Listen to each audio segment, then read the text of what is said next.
Selamat pagi rekan-rekan mahasiswa, apa kabar? Sehat-sehat semuanya ya. Hari ini kita akan memasuki pertemuan keempat. Materi yang akan diberikan ini adalah bagaimana kita membuat tabel pada halaman web. Tahun 2000-an, sebelum ada standar CSS diterapkan pada setiap web browser, kebanyakan para web developer ini menggunakan tabel untuk mengatur tata letak sebuah halaman web. Namun sekarang setelah adanya CSS, maka penerapan tabel HTML untuk layout tampilan ini sudah tidak disarankan kembali. Jadi sangat disarankan untuk menggunakan CSS pada saat mengatur tampilan web. Jadinya umumnya saat kita akan menampilkan suatu data yang terstruktur dari database, kita akan menampilkan dalam bentuk tabel. Nah, HTML sebagai bahasa markup ini telah menyediakan elemen tabel yang digunakan saat kita ingin membuat tabel. Jadi kita tidak perlu khawatir karena proses pembuatan tabel ini cukup mudah. Kemudian mari kita kenali terlebih dahulu apa itu tabel. Jadi tabel ini pada dasarnya adalah digunakan untuk mengelompokkan suatu data secara terstruktur yang terdiri dari baris, kolom, dan sel. Nah, baris, kolom, dan sel ini sangat membantu dalam melihat informasi keterkaitan di dalamnya. Salah satu cara atau format menampilkan informasi dalam web adalah dengan menggunakan tabel. Jadi fungsi tabel di sini adalah menampilkan informasi secara terstruktur, ringkas, dan mudah dibaca. Kemudian mengatur tampilan homepage agar lebih menarik. Nah, ketika kita akan membuat tabel dengan HTML, ada beberapa elemen HTML yang harus kita ketahui. Namun pada dasarnya kita perlu mengetahui 3 elemen tag HTML untuk tabel berikut. Jadi yang pertama adalah elemen tabel, ini digunakan untuk mendefinisikan pembuatan tabel. Kemudian elemen tr itu digunakan untuk pembuatan baris pada tabel atau disebutnya dengan tabel row. Kemudian elemen td ini membuat kolom atau sel di setiap baris pada tabel atau tabel data, seperti itu. Nah, seiring dengan perkembangan dan kebutuhan akan tabel HTML juga menyediakan elemen-elemen opsional lain dalam pembuatan tabel. Contohnya adalah elemen th atau tag header, ini untuk mendefinisikan header di dalam tabel. Kemudian ada elemen thead, ini adalah untuk membungkus konten bagian judul atau kepala tabel. Elemen tbody digunakan untuk membungkus konten bagian isi atau tubuh dari tabel. Elemen tfoot digunakan untuk membungkus konten bagian kaki atau bawah dari tabel. Seperti kita lihat di tabel di bawah di slide ini ada atribut border, itu adalah untuk menentukan ketebalan atau ketipisan garis pada tabel. Kemudian width itu adalah untuk mengatur lebar dari tabel. Kemudian height itu untuk menentukan tinggi dari tabel. Kemudian ada bg color, berarti kita akan memberikan warna pada tabel. Kemudian background, itu kita akan menyisipkan gambar yang digunakan untuk background tabel. Kemudian ada color untuk mengatur warna suatu sel di dalam tabel. Terus kemudian align, ini untuk perataan ya. Perataan ini ada 2, yaitu perataan horizontal dengan menggunakan align, kemudian perataan vertikal dengan menggunakan vertikal align. Terus kemudian row span berarti menggabungkan beberapa baris, col span ini menggabungkan beberapa kolom, cell padding dan cell spacing ini adalah untuk mengatur spasi baik antar sel maupun spasi di dalam sel. Nah, ini adalah pembuatan tabel sederhana ya yang digunakan untuk membuat suatu tabel. Jadi di sini kita akan membuat tabel dengan 2 baris dan 2 kolom. Jadi kalau kita lihat di sini, tabel bordernya adalah 1. Atribut border di sini digunakan untuk mengatur ketebalan dari garis tepi atau border dari tabel. Jika atribut ini tidak ditulis, maka browser akan menampilkan tabel tanpa adanya garis tepi. Nilai dari atribut ini berupa angka yang diukur dalam satuan piksel. Jadi kalau kita menggunakan nilai bordernya adalah 1, maka dia akan memberikan garis tepi yang paling kecil. Jadi kalau misalkan kita rubah menjadi 2 piksel, maka web browser ini akan menampilkan garis tepi sebesar 2 piksel pada sisi atas, bawah, kiri, dan kanan tabel. Seperti itu. Jadi kalau kita lihat di sini pembuatannya, tabel border sama dengan 1, kemudian TR, terus kemudian TR ini kan untuk tabel baris. Nah, di dalam baris pertama ini ada 2 kolom ya. Jadi TD1 di sini, baris 1 sel 1, kemudian ada kolom kedua yang isinya adalah baris 1 sel 2, seperti itu. Ya, sini ada 2 baris dan 2 kolom. Kemudian selanjutnya adalah kita menambahkan judul tabel.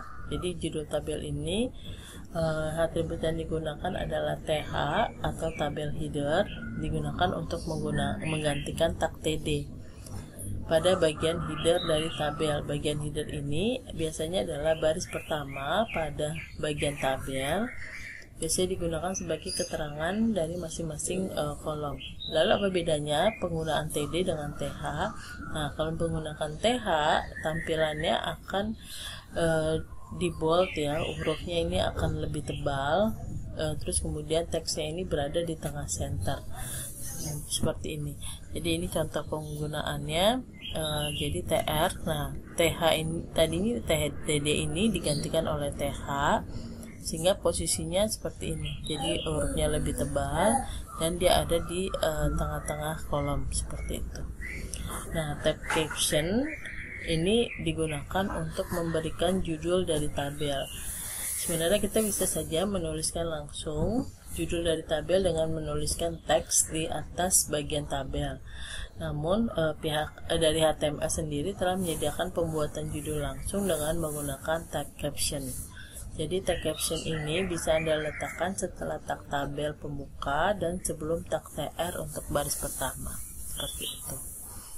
Contohnya seperti ini ya. Setelah table kemudian diberikan tag caption. Next slide, ini kita akan membahas bagaimana membuat warna pada tabel. Nah, untuk menambahkan warna pada sel dan baris, kita bisa menambahkan atribut BG color di dalam tag TD untuk sel atau TR untuk baris. Nilai atribut BG color ini bisa diisi dengan kode warna dalam heksadesimal atau nama dalam bahasa Inggris. Nah, contoh di sini kita menggunakan BG color dengan menggunakan bahasa Inggris seperti purple, kemudian yellow, cyan, blue, red, dan green. Hasilnya seperti pada tabel daftar nama mahasiswa seperti ini. Terus kita akan mengatur lebar dan tinggi suatu tabel. Jadi untuk keperluan yang lebih khusus, tinggi default dia dirasa kurang mencukupi. Oleh itu kita perlu mengatur tinggi tabel dengan menggunakan atribut height. Nah, dan mengatur tinggi dari masing-masing baris. Sama seperti atribut width, atribut height ini dapat digunakan di dalam tag tabel atau tag TR. Jika digunakan di dalam tabel, maka nilai dari atribut tersebut akan dibagi secara merata ke dalam seluruh tabel. Namun jika kita ingin merubah tinggi baris individu, kita bisa menggunakan tag width yang harus diletakkan pada setiap tag TR. Jadi contohnya nih, jika kita memasukkan atribut height 200 pixel pada tag table, maka browser ini akan membagi 200 pixel tersebut kepada seluruh baris yang ada di dalam table. Nah, untuk pengaturan tinggi kolom yang lebih spesifik, kita dapat mengatur masing-masing baris dengan menempatkan atribut height pada setiap tag TR. Jadi contohnya, ketiga baris pada tabel memiliki tinggi yang berbeda-beda. Nah, atribut height 20 pixel ini adalah tinggi dari baris pertama. Dan untuk tinggi baris kedua adalah 40 pixel, tinggi baris ketiga adalah 60 pixel. Nah, seandainya total tinggi dari seluruh baris atribut height pada tag TR ini melebihi dari tinggi tabel, maka atribut height pada tabel ini akan diabaikan dan tabel ditampilkan dengan menggunakan ukuran height pada tiap-tiap tag tadi. Namun jika ukuran height pada tabel melebihi total height dari tag TR, maka ukuran tabel akan ditampilkan secara proporsional mengikuti height dari tabel. Sehingga untuk menghindari tampilan yang tidak diinginkan, pastikan agar total tinggi baris tidak melebihi nilai height dari tabel.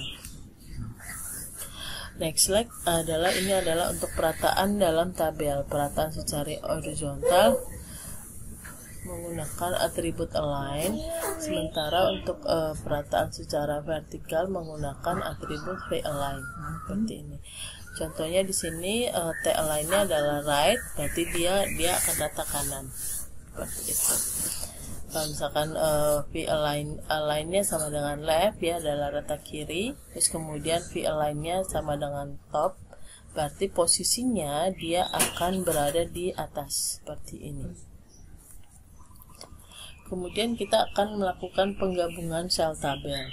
Jadi atribut yang digunakan adalah row span dan col span. Kedua atribut ini memiliki fungsi yang sama, yaitu menggabungkan beberapa bagian dari tabel. Yang membedakan adalah atribut row span digunakan untuk menggabungkan bagian tabel, sel yang berada di bawahnya, atau kita bisa sederhanakan untuk menggabungkan bagian tabel secara vertikal. Nah, atribut col span digunakan untuk menggabungkan bagian tabel atau sel yang berada di sebelahnya, atau kita bisa bilang menggabungkan bagian tabel secara horizontal.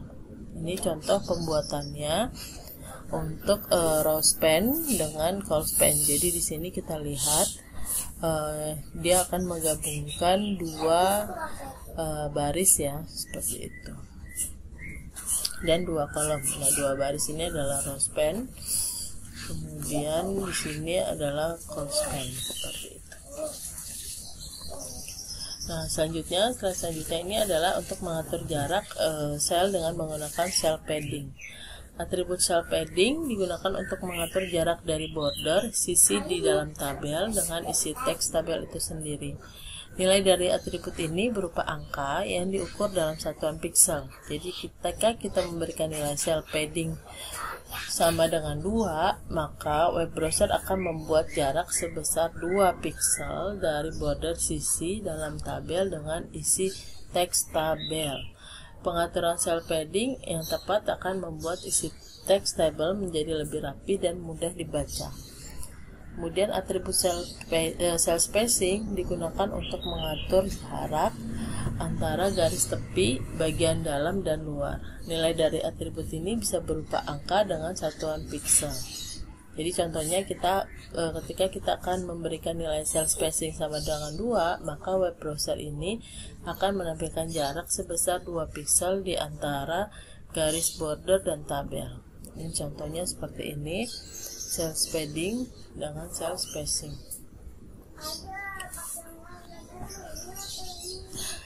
Kemudian kita akan membuat form. Jadi di web ini kan tidak hanya digunakan untuk menampilkan informasi saja, ya, namun kita juga akan mengambil informasi atau data dari pengunjung. Salah satunya adalah menggunakan form. Form di dalam web ini bisa kita umpamakan atau bisa disamakan dengan formulir di dunia nyata. Jadi form ini dapat diisi, kemudian diproses dengan program tertentu. Hari ini kita akan membuat form di HTML. Nah, cara membuat form adalah seperti ini dengan menggunakan form method. Metode ini kita tinggal pilih, ya, yang metode yang digunakan post atau get, kemudian actionnya seperti apa. Jadi action di sini adalah untuk menentukan aksi yang akan dilakukan saat data ini dikirim. Sementara metode adalah metode pengiriman data. Untuk atribut action kita dapat mengisinya dengan halaman URL dari endpoint yang akan memproses form. Nah, jadi fungsi dari form ini adalah menerima informasi atau umpan balik dari user dan memproses informasi tersebut di server. Lalu apa bedanya antara metode form baik post maupun get? Jadi metode form dan metode post dan get ini memiliki kegunaan yang sama untuk mengirimkan data variabel, value variabel ke halaman lain atau mengirimkannya ke database. Perbedaannya adalah ketika kita mengirimkan data akan menambahkan isian URL dengan menggunakan metode get. Sementara kalau metode post ini dikirim ke server dan diinputkan pada sebuah permintaan. Ini kita lihat contohnya ya. Jadi kalau menggunakan metode get ini akan terlihat isian datanya seperti ini. Sementara kalau menggunakan metode post dia tidak akan menampilkan datanya pada URL. Jadi untuk metode yang lebih aman digunakan adalah menggunakan metode post. Kemudian text box ini adalah untuk isian dalam jumlah yang tidak terlalu banyak ya. Jadi tagnya yang digunakan adalah tipenya adalah teks atau password. Jadi ini akan menentukan jenis field masukkan, teks, submit atau password. Name-nya ini adalah nama untuk field, kemudian value adalah inputannya, size lebarnya, max length adalah jumlah huruf yang dapat dimasukkan ke dalam text box. Kita lihat contohnya seperti ini. Form yang digunakan adalah metodenya adalah post, kemudian text boxnya itu akan dimasukkan ke dalam suatu kolom ya. Jadi seperti ini. Input type adalah text, kemudian name-nya adalah user, size-nya adalah 20. Kemudian size 20 ini berarti jumlah masukan data yang bisa masuk adalah sebanyak 20 karakter. Kemudian kalau password bedanya adalah pada saat kita mengetikkan isian datanya langsung dirubah menjadi asterik seperti ini. Kemudian ada tombol submit dengan tombol reset. Seperti kita tahu kalau submit berarti kita mengisi form kemudian mengirimkannya ke server. Sementara kalau reset berarti mengosongkan semua masukan yang ditulis dalam form. Kita lihat contohnya seperti ini ya. Jadi dia akan secara otomatis membuat suatu tombol, yaitu tombol simpan dengan tombol reset pada saat kita mengetikkan input type sama dengan submit. Kemudian checkbox. Jadi checkbox ini adalah untuk memberikan beberapa pilihan kepada user. Misalkan ketika kita akan memilih 2 pilihan dari 4 pilihan, maka kita menggunakan tipenya adalah checkbox. Kemudian ada radio button, ini untuk memberi satu pilihan kepada user.